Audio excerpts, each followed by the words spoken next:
በአዲስ አበባ ከተማ አስተዳደር ትምህርት ቢሮ የተዘጋጀው የ2018 ዓ.ም የ8ኛ ክፍል አማርኛ ሚኒስትሪ ፈተና ክፍል 3 ጥያቄ ቁጥር 41 ከሚከተሉት መካከል ከኢ ልቦለድ ድርሰት የማይመደበው የቱ ነው? ሀ የተለያዩ ዜና፣ ለ የዕለት ውሎ ሪፖርት፣ ሐመርሃ የሥራ ደብዳቤ፣ መ ተውኔታዊ ጽሑፍ።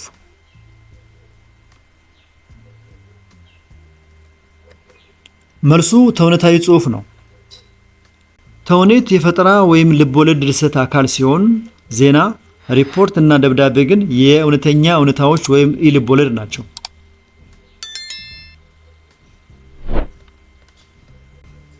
42ኛ የመማሪያ መጽሐፋችን የማዳመጥ ዳሽ የማንበብና የመጻፍ ክህሎትን ይይዛል። በክፍት ቦታው ላይ የሚገባው ስርዓተ ነጥብ የያዘው የቱ ነው? ሀ 2 ነጥብ፣ ለ ድርብ ሰረዝ፣ ሐመርሃ ነጠላ ሰረዝ፣ መ 4 ነጥብ።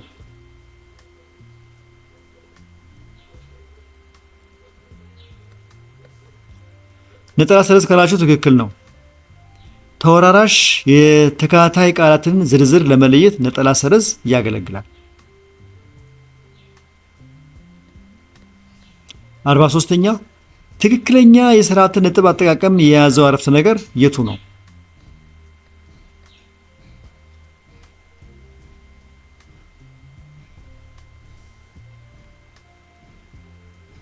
ትክክለኛ የስርዓተ ነጥብ አጠቃቀም የያዘው አረፍተ ነገር ሌላ የሚገኘው ደብተሩን መጽሐፉን እና ምሳውን በቦርሳው ውስጥ ከተተ የሚለው ነው። ምክንያቱም ተከታታይ ስሞችን ስንዘረዝር በቃላቱ መካከል ነጠላ ሰረዝ የሚገባ ሲሆን ከእና በፊት ነጠላ ሰረዝ አይገባም።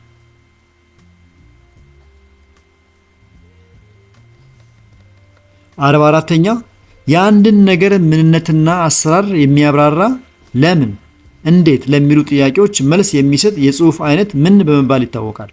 ሀ ገላጭ፣ ለ አከራካሪ፣ ሐመርሃ ተራኪ፣ መ ስዕላዊ።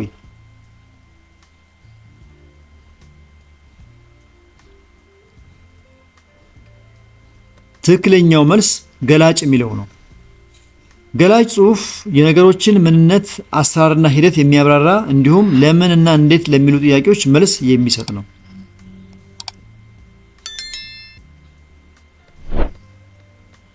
45ኛ ቃላት በቅደም ተከተል ተዋቅረው በትክክል የተመሰረተው አረፍተ ነገር የቱ ነው? ሀ በመሻገር ላይ ወንዙን ደራሽ ውሃ እያሉ ወሰዳቸው። ለ ወንዙን ላይ በመሻገር ደራሽ እያሉ ውሃ ወሰዳቸው። ሐመርሃ ወንዙን በመሻገር ላይ እያሉ ደራሽ ውሃ ወሰዳቸው። መ ደራሽ ወንዙን ውሃ በመሻገር ላይ እያሉ ወሰዳቸው።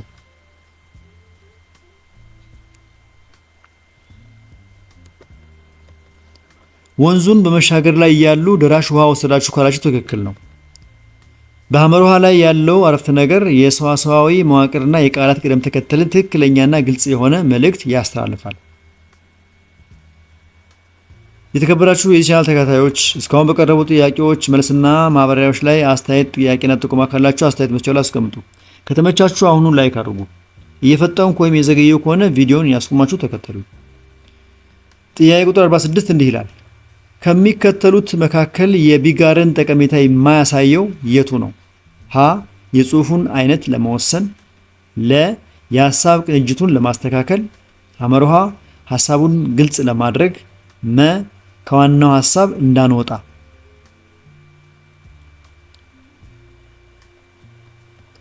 መልሱ የጽሑፉን አይነት ለመወሰን የሚለው ነው። ቢጋር የሚዘጋጀው የጽሑፉ አይነት ከተወሰነ በኋላ ሐሳቦችን ለማደራጀትና ለመቀመር እንጂ የጽሑፉን አይነት ለመወሰን አይደለም።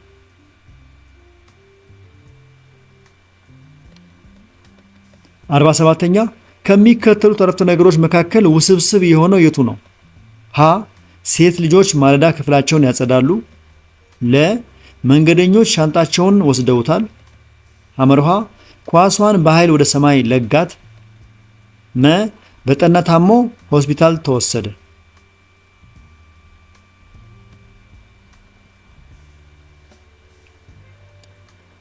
ውስብስብ የሆነው አረፍተ ነገር በጠና ታሞ ሆስፒታል ተወሰደ የሚለው ነው።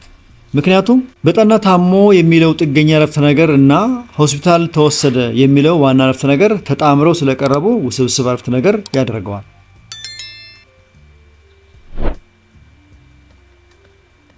48ኛ በርትታ በማጥናቷ ከፍተኛ ውጤት ስላስመዘገበች በርካታ ሽልማት ተበረከተላት በሚለው ውስብስብ አረፍተ ነገር ውስጥ ስንት ነጠላ አረፍተ ነገሮች አሉ?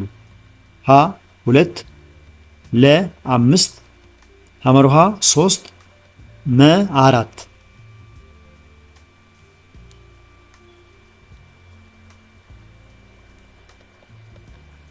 3 ካላችሁ ትክክል ነው። አረፍተ ነገሩ 3 ግሶች ወይም ድርጊቶች አሉት። አንደኛው በርትታ ማጥናቷ፣ ሁለተኛው ከፍተኛ ውጤት ማስመዝገቧ፣ ሶስተኛው ደግሞ ሽልማት መበርከቱ። ስለዚህ 3 ነጠላ አረፍተ ነገሮች ተጣጥመዋል ማለት ነው።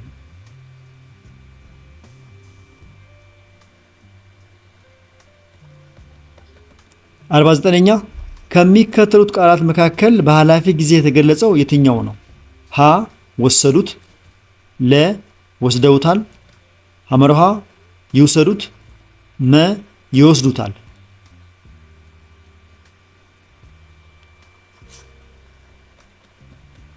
መልሱ ወስደውታል የሚለው ነው። ወስደውታል የሚለው ድርጊት ቀደም ብሎ መጠናቀቁን የሚያሳይ የኃላፊ ጊዜ ግስ ነው።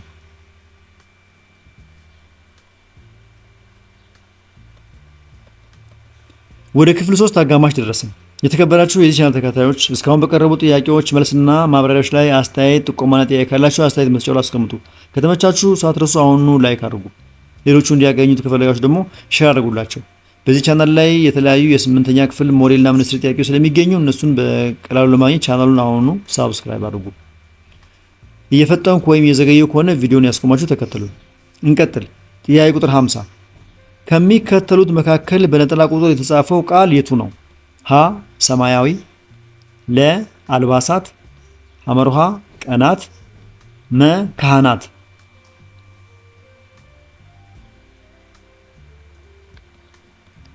ሰማያዊ ካላችሁ ትክክል ነው። ምክንያቱም ሰማያዊ ነጠላ ቁጥር ወይም ቀለም ሲሆን አልባሳት፣ ቀናት እና ካህናት ግን የብዙ ቁጥር አባባሎች ናቸው። 51ኛ ከሚከተሉት ስሞች መካከል ብዙ ቁጥር አመልካች ቅጥያ ዎች ን የሚያስከትለው የቱ ነው? ሀ ገመድ፣ ለ ግመል፣ ሐመርሃ ስም፣ መ ተማሪ።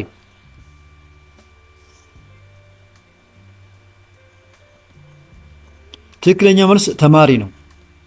ተማሪ የሚለው ስም ዎች የሚለውን ቅጥያ በመከተል ተማሪዎች ብሎ ፍጹም የብዙ ቁጥር ቅርጽ ይይዛል።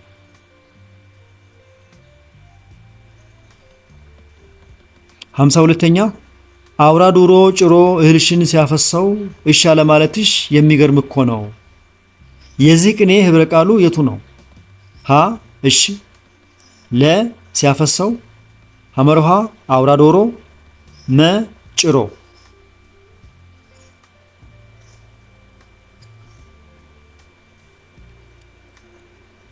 አውራ ዶሮ ጭሮ እህልሽን ሲያፈሰው እሺ አለማለትሽ የሚገርም እኮ ነው በሚለው ግጥም ውስጥ ህብረ ቃሉ እሺ የሚለው ነው። እሺ የሚለው ቃል ሁለት ትርጉም ሲኖረው አንደኛው ለዶሮ ማባረሪያ ሲሆን ሌላው ደግሞ እሺታ ወይም ይሁንታን ይዞ የሚያገለግል ህብረ ቃል ነው።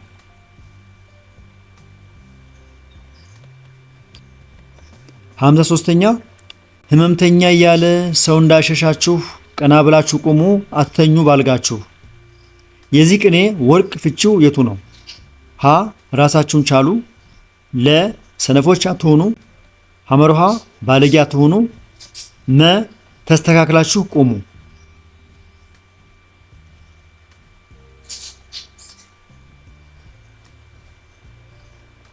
ህመምተኛ እያለ ሰው እንዳሸሻችሁ ቀና ብላችሁ ቁሙ አትተኙ ባልጋችሁ ለሚለው ግጥም ወርቁ ባለጌ አትሆኑ የሚለው ነው። ባልጋ ላይ አትተኙ የሚለው ሰሙ ሲሆን ወርቁ ግን በስነ ምግባራችሁ ታማኞችና ጨዋዎች እንጂ ባለጌዎች አትሆኑ የሚል መልእክት ያስተላልፋል። በጣም ጥሩ። ወደ ጥያቄ ቁጥር 54 ስንሄድ ሐኪም ቤት አልሄደች ያለችው ከቤት እኔ ምን ላድርጋት ያችን ሰው አሟት። የዚህ ቅኔ ሰሙ የቱ ነው? ሀ አመማት፣ ለ የተናገረችው፣ ሐመርሃ የኖረችው፣ መ በሐሜት አነሷት።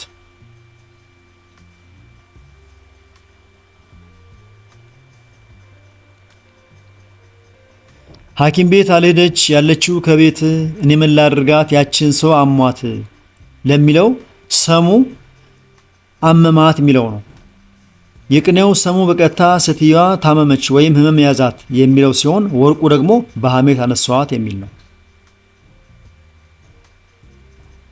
እንቀጥል።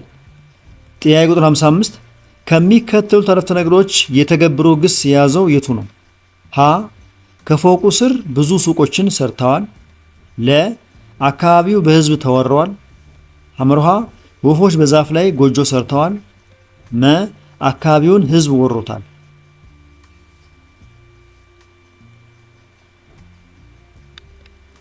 ትክክለኛው መልስ አካባቢው በህዝብ ተወሯል የሚለው ነው።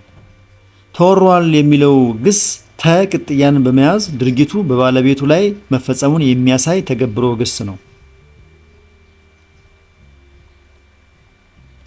56ኛ ካሰች ጠረጴዛውን በአልኮል ወለወለች የሚለውን ፍሬ አረፍተ ነገር ገቢር ግሱ ወደ ተገብሮ ግስ ተለውጦ ሲጻፍ አረፍተ ነገሩ የቱን ይሆናል? ሀ ጠረጴዛው በአልኮል ነው የተወለወለው። ለ ጠረጴዛው በአልኮል ይወልወል። ሐመርሃ ጠረጴዛው በካሰች ተወለወለ።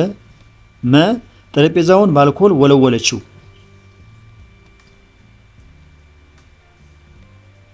ትክክለኛው መልስ ጠረጴዛው በካሰች ተወለወለ የሚለው ነው። ገቢር አረፍተ ነገርን ወደ ተገብሮ ሲቀየር ተራኪው ወይም ተፈጻሚው ባለቤቱ ሆኖ ግሱ ተወለወለ በሚል የተገብሮ ቅርጽ ይጻፋል። ስለዚህ ትክክለኛው መልስ ጠረጴዛው በካሰች ተወለወለ የሚለው ነው ማለት ነው። 57ኛ በልብ ወለድ ታሪክ አንድ ገጸ ባህሪ ከራሱ ወይም ከሌላ ገጸ ባህሪ ጋር የሚያደርገው ፍልሚያ ዳሽ ይባላል። ሀ ገጸ ባህሪ፣ ለ መቼት፣ ሐመርሃ ታሪክ፣ መ ግጭት።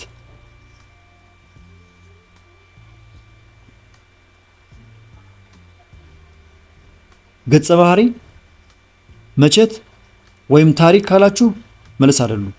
ትክክለኛው መልስ ግጭት ነው። በልብ ወለድ ውስጥ በገጸ ባህሪያት መካከል ወይም በራሱ በገጸ ባህሪው ውስጥ የሚፈጠር አለመግባባት፣ ትግልና ፍልሚያ ግጭት ይባላል።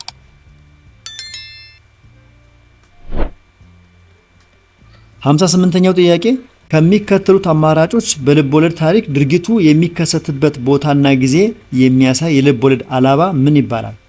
ሀ መቼት፣ ለ ታሪክ፣ ሐመርሃ ግጭት፣ መ ገጸ ባህሪ።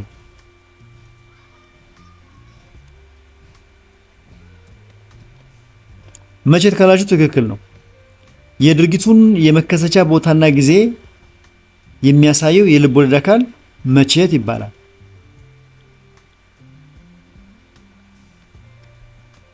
59ኛ የአክሱም ሐውልት የሀገራችን ቀደምት ስልጣኔ ማሳያ ነው። የዚህ አረፍተ ነገር ባለቤት ማን ነው? ሀ አክሱም፣ ለ ሐውልት፣ ሐመርሃ ቀደምት ስልጣኔ፣ መ የአክሱም ሐውልት።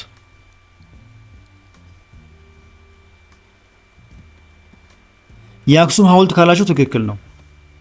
በአረፍተ ነገሩ ውስጥ ስለሱ የተወራው ወይም የድርጊቱ ወይም የሁኔታው ዋነኛ መነሻ የአክሱም ሐውልት በመሆኑ የነገሩ ባለቤት ነው ማለት ነው።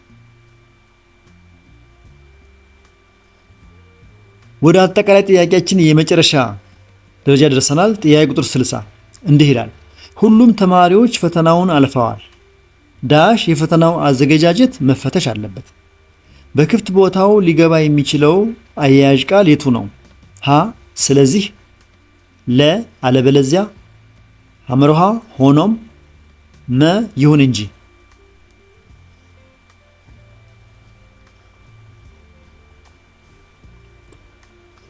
የ2018 ዓመተ ምህረት የአማርኛ ሚኒስትሪ ፈተና የመጨረሻው ጥያቄ ትክክለኛው መልስ ሆኖም የሚለው ነው። ሆኖም የሚለው አያያዥ ቃል ቀድሞ ከተገለጸው በጎ ውጤት በኋላ ያለውን ገደብ ወይም ሊወሰድ የሚገባውን ጥንቃቄ ለማመልከት የሚያገለግል ተቃራኒ አያያዥ ነው። በዚህ መሰረት ተሟልቶ ሲነበብ ሁሉም ተማሪዎች ፈተናውን አልፈዋል። ሆኖም የፈተናው አዘገጃጀት መፈተሽ አለበት ይሆናል ማለት ነው። የተከበራችሁ የዚህ ቻናል ተከታታዮች እስካሁን በቀረቡ ጥያቄዎች መልስና ማብራሪያዎች ላይ አስተያየት፣ ጥቆማና ጥያቄ ካላችሁ አስተያየት መስጫው ላይ አስቀምጡ። ከተመቻችሁ አሁኑ ሳትረሱ ላይክ አድርጉ። ሌሎቹ እንዲያገኙት ከፈለጋችሁ ደግሞ ሼር አድርጉላቸው። በዚህ ቻናል ላይ የተለያዩ የ8ኛ ክፍል ሚኒስትሪና ሞዴል ፈተናዎች ስለሚገኙ እነሱን በቀላሉ ለማግኘት ቻናሉን አሁኑ ሳብስክራይብ አድርጉ። የዚህን ጥያቄ ፒዲኤፍ ከፈለጋችሁ ቴሌግራም ቻናላችንን ሃሁ ቲዩብን ጆይን በማድረግ ማግኘት ትችላላችሁ። በሌሎች የትምህርት አይነቶች እስከምንገናኝ ድረስ መልካም ጊዜ። ቻው።